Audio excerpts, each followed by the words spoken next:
When was the last time you made something just for yourself? Not for a gift, not because you needed something, not because someone asked you to, but you made something just for you. I actually couldn't answer that question until recently. If you're like a lot of people, you've got a lot of responsibilities. You've got work and family and friends and community, people who need you to show up, places where you just can't check out. You have to get the job done. Quite frankly, these things don't pause just because you're tired. Somewhere in the middle of that, someone asks you, what do you do for fun? And quite frankly, you can't give them an answer right now because honestly, you don't know. You're so busy taking care of everyone else and everything else except for yourself. I've been that person.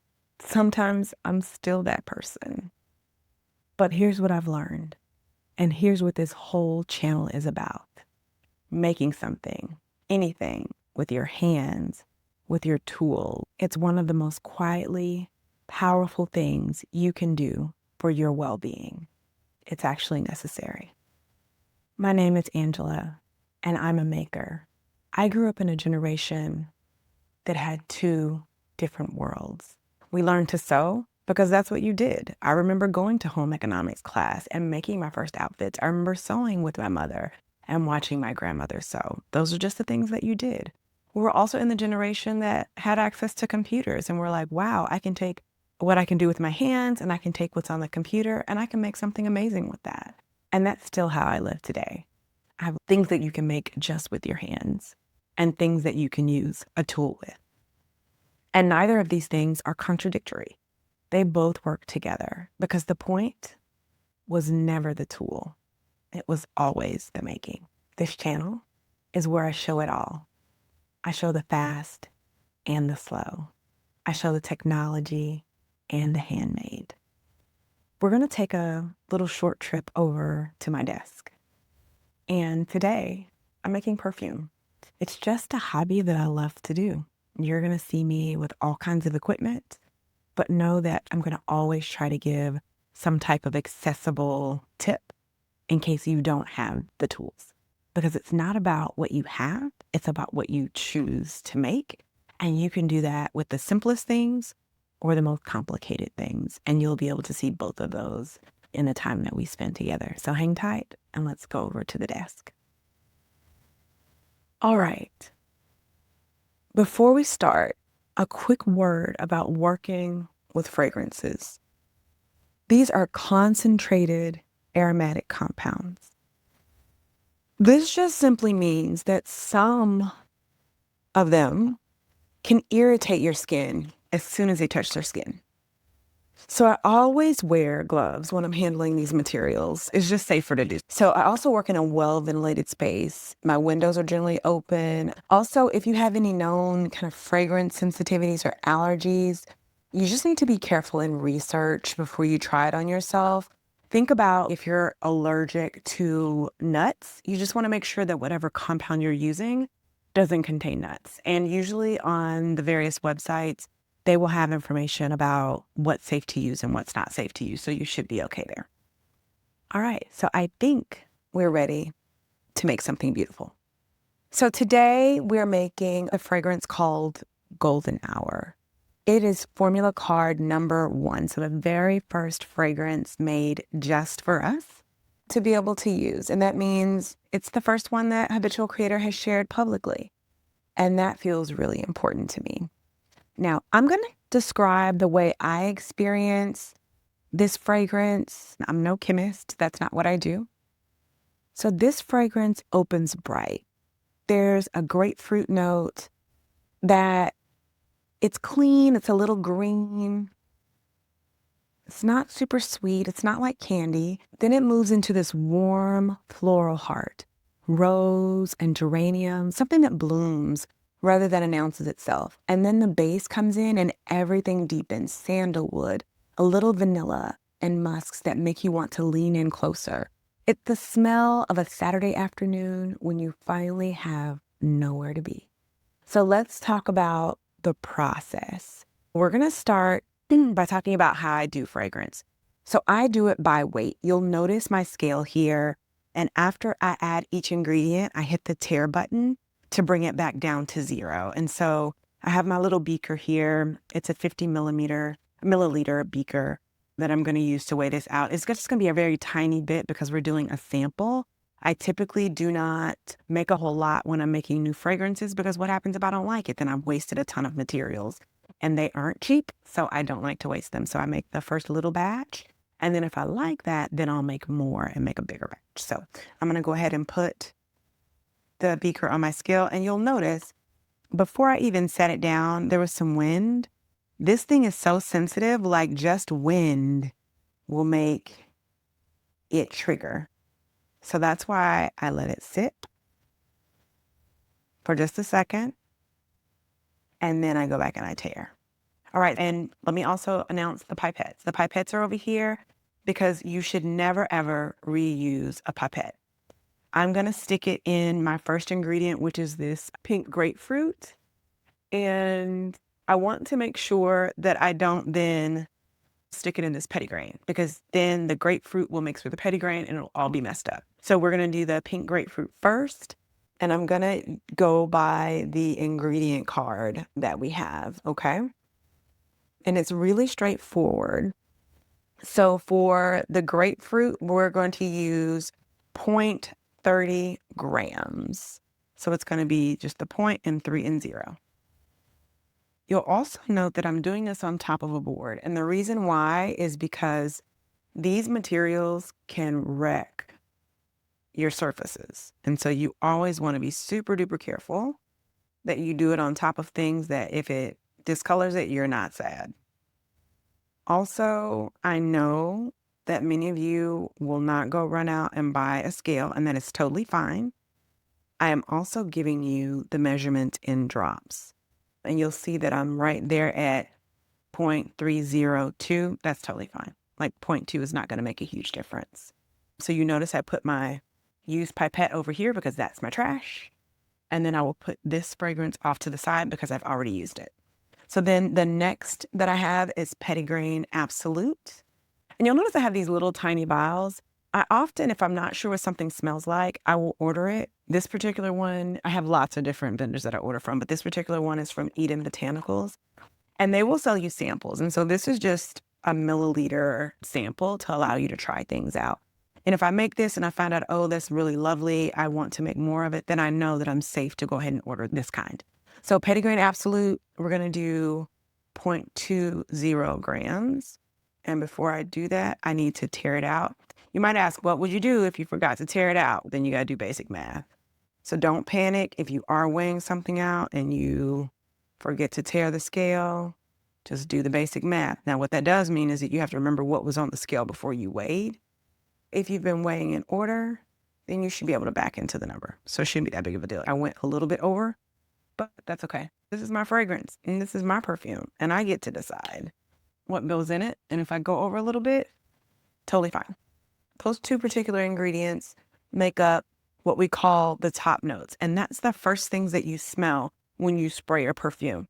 And so if I were to give this a quick sniff, it's very like bright, citrusy, a little bit of green, but very lovely. Okay, so then I'm going to tear out my scale. And then now we're going to go to what's called the heart. The heart is what sticks around with you the longest. It's after you've sprayed the perfume and got the initial whiff. It's the thing that stays with you for maybe a couple of hours. And that's the thing that you smell and probably what you really know the perfume as in terms of what it smells like. Here we're going to have Rose Absolute, Jasmine, Geranium, Linden Blossoms, Hedione, and then some other additives that will give it its smell. And you'll have all of this on the card, so I won't go through each one. So the first one, this rose, we need 0.40 grams. I've already teared out my scale. My husband always teases me and says it's like I'm in my lab when I'm in here weighing out things, and he's not wrong. I got the scale, I got the gloves, got the beakers and the pipettes. All I'm missing is Bunsen burners and things like that. And so the next, we're going to add this beautiful jasmine. Y'all, I love the way jasmine smells. Jasmine just smells so floral and just beautiful. And there are lots of different kinds of jasmine in the world of perfumery. And so you really just have to sniff them, quite frankly, to find out which one you like the best. I probably had 3 different ones to choose from. And so I try to just sniff the one and figure out which one I like the best. And remember that all of these are coming together to make something pretty, not necessarily stand on their own. And so sometimes smells can deceive you. You can be like, oh, that's a terrible smell. But then once it gets into a perfume, you're like, oh, that is actually really nice. I wasn't thinking that was going to be a thing. The next is the geranium rose I mentioned. And again, this is a sample. And what I do is I'll go ahead and catalog everything I have, because what ends up happening is I'll forget what I have and I'll order the same thing twice. And that's annoying because I could have spent that money on others that I haven't had a chance to try. So make sure you catalog if you get into this so you can remember what you have so you don't accidentally overbuy, because you want to be able to experiment. And the fewer duplicates you have, the more you get to experiment on other things. All right, so the next we have Linden Blossom. This is a really pretty smelling floral too. I don't know that I've actually ever used this before because the top is on there pretty good. So we're gonna go ahead. What I like to do, tear that out so I don't forget, is I like to take a craft knife and actually cut a slit in my tops that are like this so that I can treat them like droppers. And I do that for a couple of reasons. I do that, number one, because if I have one that's a dropper, then I don't have to use a pipette. Because I'm throwing these pipettes away every chance I get, anytime I have a chance to not use one, I take it. So I'm just cutting the top of that off and turning it into a dropper. And again, you can do it however you want. This is your craft. So if you decide, no, I want to keep it intact, I don't want to do that to mine, I want to take the top off and use a pipette, knock yourself out. It's totally okay. You can do whatever you want. I'm just going to drop this in here. We've got to get to 0.3. I'm providing the measurements to you also in drops. Drops are not as exact. So if you wanted to like make a bunch of this, drops would not be fun, because where I could just say, oh, I need 0.30 grams. For you, that's about 6 drops. But let's say you want to make a big bottle. That may mean you could end up having thousands of drops in a fragrance because you're using drops and you're not weighing. But if you're just starting out, you don't want needing to get a scale and all this equipment to stop you from being creative. So I always tell people, look, if you're just starting out, just do it in drops. Not a big deal. And then the Hedione, we need 0.40. So we're going to drop that. And over time, you'll start to learn like this many drops is roughly this many grams. And you'll be able to eyeball it. Sometimes you won't get it perfect because different materials weigh differently. But you'll start to figure out your materials and know about how far you can take it before you cross over and have too much.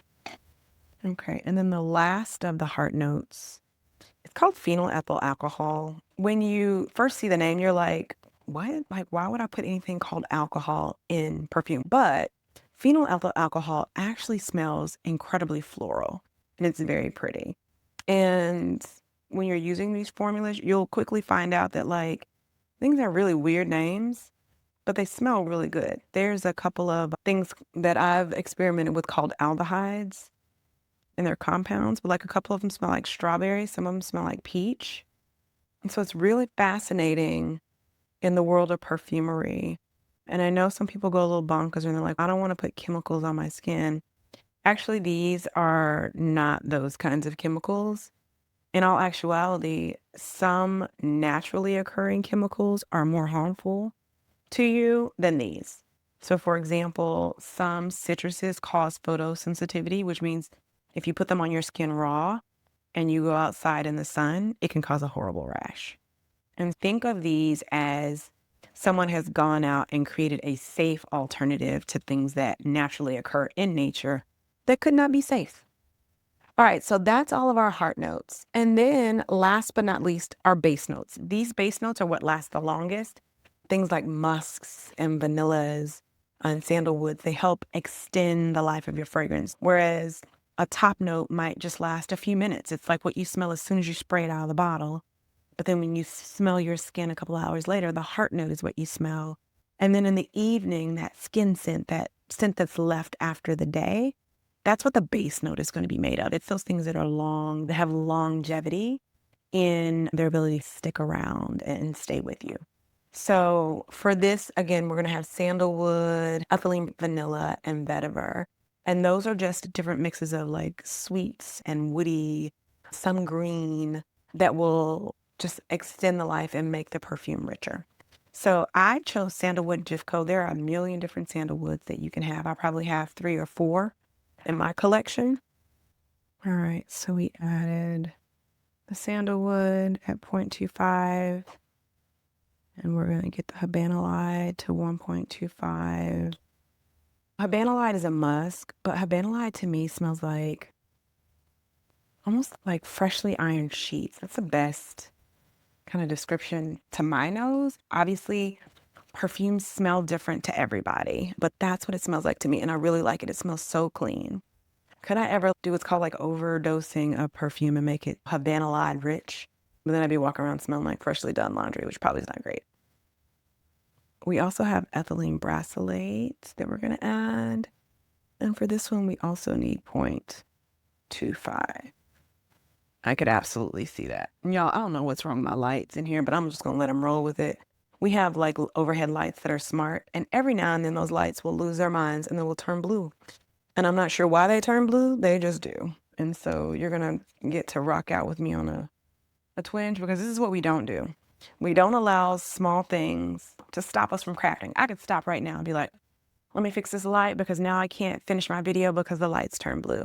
No, the whole point of this channel is to say we are focused on what makes us happy and what brings us joy. And a little light malfunction is not going to take me there. So we're going to do our vanilla CO2, which is a 30% dilution. We need 0.15 of that. So not a whole lot, because we're not trying to make this a gourmand, which would be a sweet fragrance.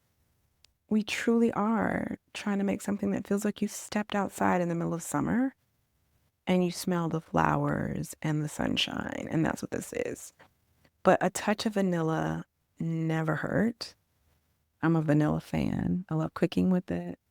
I love smelling it. And then last but not least is Vetiver Java. And again, this one just has a like very organic smell to me. I don't love it, but I do know that it holds a purpose in bases. So I'm obedient normally and add it because I feel like it just helps to round out the fragrance a bit more. But it's only 0.10, so not a lot. And we're going to go over a little bit because one drop is going to be more than 7.7 grams. But, okay, so a little bit over, no big deal. So then what I like to do is just gently swirl. So like we've got a lot of stuff going on in here. And so we want to swirl it so that those items get mixed really well. And typically when we do this, we will let that base rest for at least a couple of days. But today I want to go ahead and put the other 1.70 grams of perfumer's alcohol. And that's what's going to bring it up to a finished eau de parfum. And the perfumes are classified as eau de toilette, eau de parfum, and then an extrait. Extrait is like the most concentrated form, and it just means it has the most amount of oils to alcohol. I usually like to be right in the middle with an eau de parfum. It's just beautiful. It smells really nice. It often doesn't discolor clothing and things like that. And so that's why I choose to use eau de parfum. But again, all your choice, right? Like you can decide that you want to do something else, and that's totally fine. Nobody can tell you what to do on this but you. All right, so we have mixed all of these things in here, and now I'm going to go step away for a second. I'm going to go get my perfumer's alcohol. I'm going to come back and put that in there. I do want to say a lot of people think perfumery is inaccessible. They think that if they don't have this really huge budget, or if they don't have a whole lot of money then they can't get into perfumery. Perfumery is truly what you make it, and you can make it as expensive or as affordable as you'd like. You can also decide to have 7 to 10 ingredients in your perfume. You can choose to have 45 ingredients in your perfume. These are all your choices. And I am of the mindset, and I'm trying to be of the mindset, that less is more for me. I don't want to have a million ingredients in my perfumes. I want them to have some complexity, but I also want them to be simple and beautiful. And that's totally okay. There's no reason to go crazy with ingredients if you don't have to. It's a waste to put so many ingredients in a fragrance, and half of those ingredients don't even make a difference. You will see, I pulled out this really long bulb. It's a 10 milliliter bulb. It's glass. I only use this bulb for my perfumer's alcohol. When I'm done, I cap this back off for safety. I let it dry in its own beaker and can come back and use it again. So that is the one cheat code to be able to use things over and over again. Now we're doing 1.70, so it's going to be a bit more measuring, but that's okay. And what I generally like to do is go quickly, and then once I get to 1, then I slow down, because you can quickly get past 1.70 in just a blink of an eye, and you don't want to do that. I'm going to do one more drop. It's going to take me over, but that's okay. Eau de Parfum is a range. I'm well within that range, so I'm not concerned. But again, these are all choices. Nobody's going to come and get you because you went over a tiny bit on your ingredients. I always reseal this perfumer's alcohol. It is dangerous. It is flammable. It's an eye irritant, and it can hurt you if it's swallowed. So these things, including all of my perfume materials, go up on a high shelf in a closed cabinet. And that's just to keep little people and little hands and little curious eyes away from it. And that way I know that people can be safe. Okay. All right. So now I'm going to swirl this around a little bit more. I originally had a bigger perfume bottle for this, but it's such a tiny amount. I'm not going to waste my larger perfume bottle. So I'm going to go step away and get a smaller bottle that can hold this. And again, because I'm a serial crafter, I'm always going to have a ton of stuff. So I don't expect you to have all of these things. These are glass spray bottles. If you know you're going to get into something like perfumery, you probably want to go online and just pick up some. You can find them largely at any online retailer, or you can also look at things that you can find in your local store. I like glass just because I don't have to worry about if anything is going to leak out or anything like that. The caps and the tops are plastic, but the main part of it is glass. I also have this collection of funnels and stirrers and all that, and I'll introduce that stuff to you maybe in a different video at some point. But I use the funnel not to make a mess. Like, you could totally try to eyeball this and just pour it in here, but the way my hands work, I'd have it all on the ground and not in the bottle. So then I just fill this up. Like I said, I've got a little extra. So I think, though, I don't have enough to warrant wasting another jar. So that was just enough. Yay. So then what I do is, again, put this aside. I cannot put this funnel back in the clean because I just used it. So I'm going to put it in here. And all of this becomes things that need to get washed. And I just wash them in regular soapy water. And then I put the cap on this. It's probably going to overflow because it's a little too much. So I'm going to take one of my dirty pipettes. And the reason I can use a dirty pipette is because everything that's in these pipettes is in this bottle. Now, if it weren't, then I wouldn't be able to do that. But I'm just taking out just a tiny bit so that when I close this, it won't overflow. And then I use what are called scent strips. I've got a lot of stuff on my hands, so I'm going to just rub that. And I think I'll do that, and I'll come back on camera and tell you what I smell. So I'm going to go get cleaned up, and then I'll see you on the other side. All right, so we put everything away. We have our vial. I did go ahead and label it because this needs to sit aside for at least a few days before you smell it or wear it. because you need time for that vanilla and sandalwood and all of those different materials to come together. But I couldn't resist. I went ahead and labeled it Golden Hour and sprayed a little bit on it so that we can get a sniff. And that smells just like what it's called. Like, it smells like when you go outside on an evening where all of the flowers have been warmed by the sun and you go by and you smell one. It smells so good. It smells like happiness. And that's what being creative is all about. It's about thinking of something, dreaming of something, and then pulling together the ingredients or the materials to make it happen. Every one of those 13 bottles, the little 13 bottles that went into making this fragrance, all smelled like something on their own.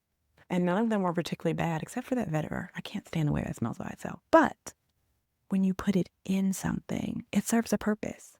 I know why it's there. It's like when you smell a flower, and you don't just smell the flower, but you smell the foliage around it. That's what the vetiver is giving. And they have a touch of vanilla for just a hint of warmth and sweetness. All the florals smell so good. So I can't wait for the next few weeks to be able to pull this out and wear it and call it Golden Hour and be able to say this is the first fragrance that I ever made on camera with my friends. So I hope you'll find something that you can make too. Now, I know what some of you are thinking. There is no way I can do that. Those were too many ingredients. They're too expensive. I challenge you to just try it out, even if it's something small. Even if you say, I'm going to take one something for the top note, which is usually a citrus, something bright, something airy. I'm going to take something from the heart, so it's a floral or something that's going to be what your fragrance is known for. And then a base, a musk, a sandalwood, a tonka bean. These are all kind of fragrances that you could use, and you don't have to use that many. Just get you a top, a heart, and a base note. Mix it with some jojoba oil or perfumer's alcohol, and you've got a fragrance. They can be made out of so many things. If you choose to make them out of essential oils, be very careful, read the rules. Also, if you choose these materials, remember that they're not just to go on your skin. They have to be mixed with something before you put them on your skin. Otherwise, they can cause allergies or allergic reactions, so please be careful with that. But experimenting is always fun. Creating, always fun. And it's something that you can call yourself back to anytime you feel stressed, anytime you feel out of sorts. It can bring you back and balance you. Because as you might have noticed, I couldn't pay attention to anything else while I was making that fragrance. I had to concentrate on the drops. I had to concentrate on the scales. I had to make sure I was putting in the right thing at the right time. I had to think about what I was going to use to put it in. All those things pulled me away from any worries or cares that I had at the moment and caused me to just focus on the matter at hand, making a gorgeous fragrance that I'll get to enjoy in a few weeks. So if this feels like something that you want to put in your creative toolbox, I will post some beginning resources down in the description box, so make sure you check that out. It will also have how you can get access to the Golden Hour fragrance card, which has all that you need to be able to make this fragrance yourself, all the ingredients and all the instructions. And then I challenge you, put your own spin on it. This was my version of Golden Hour. Think about the things you like to smell and the memories that you come back to when you think of Golden Hour, and make the fragrance your own. That's what it's for, so that we can all build and grow and be creative together. Here's what I want to ask of you, and I genuinely want to know in the comment section.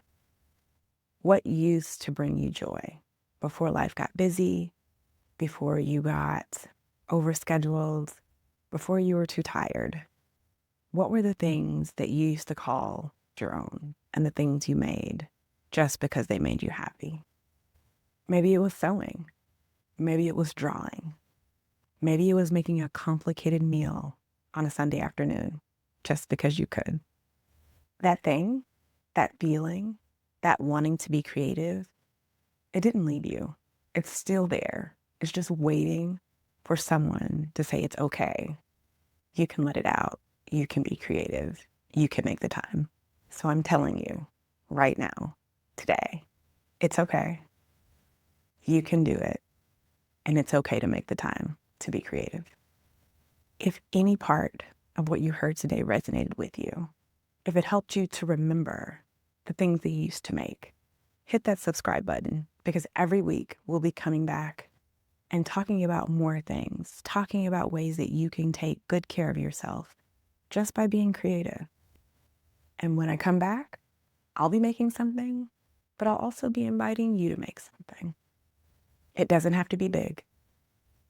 It certainly doesn't have to be perfect. It just has to be yours. So I hope to see you next week. Until next time, toodles.